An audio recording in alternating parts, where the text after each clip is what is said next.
Hello everyone, welcome to our channel. आज हम देखेंगे एक्सरसाइज 6.2 त्रिभुज ट्रायंगल और इसके हम लोग क्वेश्चंस को सॉल्व करेंगे। इससे पहले वीडियो में हमने एक्सरसाइज 6.1 के सभी क्वेश्चंस को सॉल्व कर लिए हैं। उसके लिंक आपको डिस्क्रिप्शन में दे देंगे, आप जाकर वहाँ से देख लीजिएगा। अब एक्सरसाइज 6.2 का फर्स्ट क्वेश्चन है कि बताइए कि आकृति में दिए गए त्रिभुजों के युग्मों में से कौन कौन से युग्म समरूप हैं। उस समरूपता की कसौटी को लिखिए जिसका प्रयोग आपने उत्तर देने में किया है तथा साथ ही समरूप त्रिभुजों को सांकेतिक रूप में व्यक्त कीजिए। ठीक है, तो त्रिभुज अगर समरूप होते हैं तो उनके बीच में हम लोग उसका चिन्ह क्या होता है, कैसे दर्शाते हैं। जैसे कि अब इसका हम लोग फर्स्ट क्वेश्चन ले लेते हैं। ठीक है, इसका फर्स्ट ये दो फिगर दिए गए हैं तो लिख लेंगे सॉल्यूशन नंबर फर्स्ट। इसमें क्या हम लोग करेंगे, तो कह रहा है कि क्या ये दोनों त्रिभुज एक दूसरे के समरूप हैं। तो इसके पहले हम लोग पढ़े थे समरूपता की कसौटी में कि दो त्रिभुज एक दूसरे के समरूप हो सकते हैं, उसके लिए क्या क्या शर्त होंगे। तो या तो उन त्रिभुजों के संगत कोण आपस में बराबर हो जाएं, ठीक है, या फिर कोई दो कोण आपस में बराबर हो जाए, या तीनों साइड का रेशियो निकालें वो आपस में बराबर हो जाए, या दो एंगल और एक साइड का रेशियो आपस में बराबर हो जाए, या दो साइड और एक एंगल, ठीक है, तो दो साइड का रेशियो और एक एंगल बराबर हो जाए तो त्रिभुज क्या हो जाएंगे, समरूप हो जाएंगे। ठीक है, तो इतना चीज़ें हम लोग पीछे पढ़ के आ चुके हैं। अब इसमें से हम लोग चेक करेंगे कि इस फिगर में कौन सा इसमें से क्राइटेरिया लगेगा। ठीक है, तो देख रहे हैं कि इसमें इसका एंगल ए 60 डिग्री है, एंगल पी भी 60 डिग्री है। तो यहाँ पे आपको दो त्रिभुज दिख रहे हैं तो लिख लेंगे त्रिभुज ए बी सी तथा त्रिभुज नाम है उसका पी क्यू आर में हम लोग क्या लिख सकते हैं। तो हम लोग देख रहे हैं कि एंगल ए बराबर है इस त्रिभुज के एंगल इसके पी के, और ये कितने का बराबर था, 60 डिग्री के बराबर था। दोनों त्रिभुज के एंगल आपस में बराबर हैं। ठीक है, अब देखेंगे कि एंगल बी इसका करस्पॉन्डिंग संगत कोण क्या होगा, तो इसका कोण है क्यू और ये कितने का बराबर है, 80 के बराबर है। और देख रहे हैं कि कोण सी बराबर है कोण आर के और ये कितने का बराबर था, 40 के बराबर था। तो हम लोग देखेंगे कि इसमें ये भी एंगल था, ये भी एंगल है और ये भी एंगल है। तो अब यहाँ से हम लोग देख सकते हैं कि ये वाला हम लोग क्राइटेरिया लगा सकते हैं। तो लिखेंगे एंगल एंगल एंगल क्राइटेरिया से त्रिभुज ए बी सी और त्रिभुज पी क्यू आर एक दूसरे के समरूप हो जाएंगे। तो ये समरूपता का चिन्ह है, इससे हम लोग कहेंगे कि ये दोनों त्रिभुज एक दूसरे के क्या हो जाएंगे, समरूप हो जाएंगे। तो इस तरीके से हम लोग का फर्स्ट क्वेश्चन कंप्लीट हुआ। ठीक है, इसको आप लोग अच्छे से नोट कर लीजिएगा। अब हम लोग चलते हैं दूसरे क्वेश्चन पे। अब हम लोग दूसरे क्वेश्चन में देख रहे हैं कि इसमें एंगल नहीं दिया गया है जबकि इनकी साइड्स को दिया गया है, दोनों त्रिभुजों के साइड्स को दिया गया है। तो इसमें हम लोग करेंगे क्या कि दोनों त्रिभुजों के साइड्स का रेशियो चेक करेंगे और रेशियो इस प्रकार से चेक करेंगे कि वो आपस में बराबर आने चाहिए। ठीक है, तो ये त्रिभुज को हम लोग उलट करके भी लिख सकते हैं, बना सकते हैं। ठीक है, तो इसके लिए अब हम लोग दूसरे क्वेश्चन के लिए सॉल्व करेंगे। तो इसमें त्रिभुज ए बी सी और पी क्यू आर दिख रहा था, चलिए तो इसको मिटा देते हैं, आप लोग इसको कर लीजिएगा। ठीक है, अब यहाँ से हमारा सॉल्यूशन नंबर दूसरा स्टार्ट हो जाएगा। तो लिख देते हैं सॉल्यूशन नंबर 2। अब दूसरे त्रिभुज में देख रहे हैं क्या होगा। तो देख रहे हैं इस त्रिभुज में साइड ए बी 2 के बराबर है और इसमें देख रहे हैं कि क्यू आर कितने के बराबर है, 4 के बराबर है। तो लिख सकते हैं ए बी बटे में क्यू आर को हमने निकाला तो ए बी था 2 के बराबर और क्यू आर था 4 के बराबर। इसको अगर हम लोग सॉल्व करते हैं तो ये आएगा 1/2 के बराबर। ठीक है, इसी तरीके से अब दूसरी साइड को ले लेंगे, ए सी साइड को ले लीजिए और हम लोग इसमें पी क्यू साइड को ले लेते हैं और इसको चेक करेंगे तो ये आएगा 3/6 क्योंकि ए सी था 6 के बराबर और पी क्यू था कितने, एक ए सी था 3 के बराबर और पी क्यू था कितने के बराबर, 6 के बराबर। जब हम लोग इसको सॉल्व करेंगे तो ये भी हमारा कट के कितने के बराबर आएगा, 1/2 के बराबर आएगा। और तीसरा साइड जो बच रहा है तो इसमें देख रहे हैं इस त्रिभुज में, त्रिभुज ए बी सी में बच रहा है बी सी और त्रिभुज पी क्यू आर में बच रहा है पी आर। ठीक है, तो लिख लेंगे अपॉन पी आर और इसको चेक करेंगे तो ये था 2.5/5।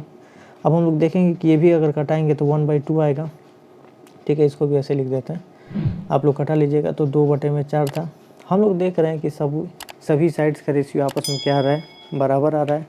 तो देखेंगे कि ये भी क्या था, साइड था ये भी साइड था, ये भी साइड था और ये भी साइड था, और तीनों साइड्स का हमने रेशियो जब निकाला तो वो आपस में क्या थे, बराबर थे। तो कह देंगे साइड साइड साइड क्राइटेरिया से त्रिभुज ABC और त्रिभुज PQR, ठीक है, एक दूसरे के समरूप हो जाएंगे। और समरूपता के लिए अभी बताएं कि इस चिन्ह का प्रयोग करेंगे, ठीक है। इस तरीके से हमारा ये पहले का दूसरा क्वेश्चन भी कंप्लीट हुआ, ठीक है। अब चलते हैं इसमें तीसरा चौथा फिगर के ऊपर। अब थर्ड क्वेश्चन में हम लोग देखेंगे कि LMP एक त्रिभुज है और दूसरा त्रिभुज DE और F है, और हम लोग देखेंगे कि इन दोनों त्रिभुजों को क्या हम लोग समरूप कह सकते हैं कि नहीं कह सकते हैं, ठीक है। इसके लिए अगर हम लोग देखें कि इनकी साइड्स का रेशियो, क्योंकि इसमें केवल हम लोग को साइड सी दी गई है, तो लिखेंगे पहला त्रिभुज त्रिभुज LMP तथा दूसरे त्रिभुज का क्या नाम है, दूसरा त्रिभुज है DEF में, ठीक है। इसमें हम लोग क्या देखेंगे, तो देखेंगे इसमें LM साइड का करस्पॉन्डिंग साइड अगर DE है तो LM था 2.7 के बराबर और ये था 4 के बराबर, ठीक है, ये कुछ आया। अब हम लोग देख रहे हैं दूसरी साइड, मान लेते हैं MP साइड में हमने EF साइड को ले लेते हैं। इसमें है MP साइड, ठीक है, MP, ठीक है, इसमें है MP साइड और वो है उसमें EF साइड। EF साइड का अगर रेशियो निकालते हैं तो ये हमारा आएगा 2/5 के बराबर। और हम लोग इसमें लिखते हैं LP साइड और DF साइड, ठीक है। DF साइड का अगर हम लोग रेशियो निकालें तो ये हमारा आना चाहिए 3/6 के बराबर। तो हम लोग देख रहे हैं कि ये सबका मान अगर सॉल्व करेंगे तो अलग अलग आएगा।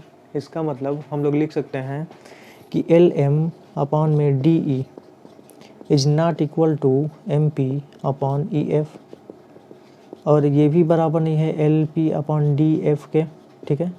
जब ये साइड्स आपस में बराबर ही नहीं है, इनका अनुपात जब आपस में बराबर नहीं है, तो कह देंगे कि त्रिभुज LMP, ठीक है, त्रिभुज इसका नाम है हमारा LMP त्रिभुज DEF के समरूप नहीं है, ठीक है। तो नहीं पर जोर दे देंगे तो ये हमारा आंसर हो जाएगा कि त्रिभुज LMP त्रिभुज DEF के समरूप नहीं है। समरूप क्यों नहीं है, क्योंकि इनकी संगत भुजाओं का अनुपात आपस में बराबर नहीं था। हम लोग पढ़े थे इसके लिए कि जब समरूप त्रिभुज हों तो उनके संगत भुजाओं का अनुपात आपस में बराबर होना चाहिए, इसलिए त्रिभुज समरूप नहीं हो रहे थे, ठीक है, क्लियर हुआ। अब हम लोग चलते हैं इसके फोर्थ क्वेश्चन में, और यहाँ पे हम लोग को दो त्रिभुज दिख रहे हैं, MNL और त्रिभुज PQR। तो इन दोनों त्रिभुजों में सॉल्व करेंगे, ठीक है। तो इसको आप लोग नोट कर लीजिएगा, ये थर्ड क्वेश्चन था। अब हम लोग इसमें चलते हैं फोर्थ में, ठीक है। तो हम लोग फोर्थ में लिखेंगे फोर्थ का सॉल्यूशन, और इसमें हम लोग क्या देखेंगे कि इसमें एंगल M एंगल Q के बराबर है।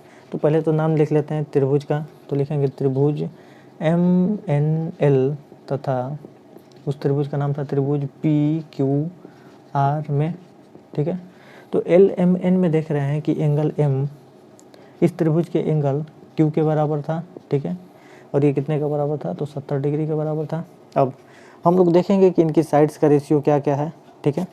तो हम लोग देखेंगे कि इसमें MN जो साइड है और इसकी PQ जो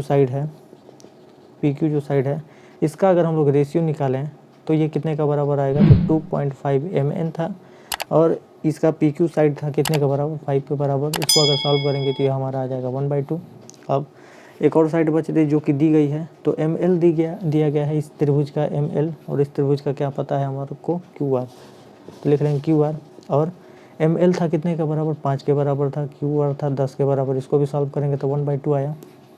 तो देखेंगे कि ये एंगल हो गया, ये साइड हो गया, ये साइड हो गया। तो कह सकते हैं कि साइड एंगल साइड क्राइटेरिया से त्रिभुज MNL और त्रिभुज PQR एक दूसरे के क्या हो जाएंगे, तो समरूप हो जाएंगे। ये समरूप होने का सिंबल है, ठीक है, तो दर्शा लेंगे। तो इस तरीके से हमने इसमें फोर्थ क्वेश्चन भी कर लिया, और ये उसका क्या हो जाएगा आंसर, ठीक है। अब हम लोग चलते हैं इसके पाँचवें और छठवें क्वेश्चन पे। क्वेश्चन नंबर 5 में हम लोग देख रहे हैं कि ABC एक त्रिभुज है और त्रिभुज DEF है। अब इसके लिए हम लोग क्या सॉल्व करेंगे, तो लिख लेंगे सॉल्यूशन, और क्वेश्चन नंबर क्या था, 5 था, ठीक है। इसमें हम लोग देख रहे हैं कि त्रिभुज त्रिभुज ABC तथा इसका नाम है त्रिभुज DEF में हम लोग को मालूम है कि एंगल A बराबर है इसके एंगल F के, और ये कितने का बराबर था, 80 डिग्री के बराबर है। लेकिन हम लोग देख रहे हैं कि 80 अंश के सामने की भुजा इसमें मालूम है, जबकि इसमें 80 अंश के सामने की भुजा नहीं मालूम है। इसका मतलब संगत भुजा हमको नहीं मालूम है। तो लिखेंगे कि AC तथा DE अज्ञात है, AC तथा DE अज्ञात है, यह हमको मालूम ही नहीं है, ठीक है। और जब ये हमको नहीं मालूम है तो इनका अनुपात भी हम लोग तब नहीं निकाल पाएंगे, और जब हम लोग इनका अनुपात नहीं निकाल पाएंगे तो कहेंगे कि ये अज्ञात है, इसलिए त्रिभुज समरूप नहीं है, ठीक है।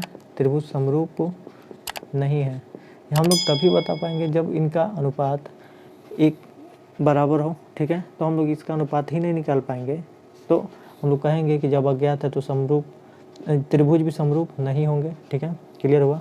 अब हम लोग आते हैं सॉल्यूशन नंबर 6वें पे, और 6वां के लिए फिगर ये बनाया गया है कि त्रिभुज DEF, तो लिखेंगे त्रिभुज DEF तथा इस त्रिभुज का नाम है PQR, त्रिभुज PQR में हम लोग क्या लिख सकते हैं, तो देखेंगे कि इसमें एंगल E 80 डिग्री के बराबर है और इसमें एंगल Q 80 डिग्री के बराबर है। तो लिख सकते हैं angle E is equal to angle Q, ये कितने का बराबर है, 80 डिग्री के बराबर है, ठीक है। अब हम लोग देखेंगे इसमें कि एंगल R दिया गया है और इसमें केवल एंगल D दिया गया है। तो हम लोग जानते हैं कि त्रिभुज के तीनों कोणों का योग कितने के बराबर होता है, 180 अंश के बराबर है। तो ये 80 है, ये 70 है, दोनों को जोड़ेंगे तो 150 हो जाएगा। तो बचा हुआ कोण अगर हम लोग यहाँ का निकालते हैं तो वो कितने के बराबर आना चाहिए, तो हम लोग इस बचे कोण को निकालेंगे तो 180 में से 150 घटाएंगे तो यहाँ का कोण 30 के बराबर आ जाएगा। उसी तरीके से हम जानते हैं कि इस त्रिभुज के दो कोणों का योग 80 और 30 मिलकर 110 हो जाएगा। तो 180 में से घटाएंगे तो कितना हो जाएगा, तो 70 बचेगा, ठीक है। तो हमने निकाल करके देखा तो एंगल D बराबर हो रहा है एंगल P के, और ये कितने का बराबर है, 70 के बराबर है। और एंगल F बराबर है किसके, एंगल R के, और ये कितने का बराबर था, 30 अंश के बराबर था। तो अब हम लोग यहाँ से जब क्राइटेरिया निकालेंगे समरूप होने के लिए तो देखेंगे कि ये उसका एंगल था, ये भी एंगल है और ये भी एंगल है। तो लिख लेंगे एंगल एंगल एंगल क्राइटेरिया से त्रिभुज DEF और त्रिभुज PQR एक दूसरे के क्या हो जाएंगे, समरूप हो जाएंगे, ठीक है। और इस तरीके से हम लोगों ने फर्स्ट क्वेश्चन का जितना भी था पार्ट उसका 6 तक थे, हमने उसको सॉल्व कर लिया, ठीक है। अब हम लोग क्वेश्चन नंबर 2 पर चलते हैं।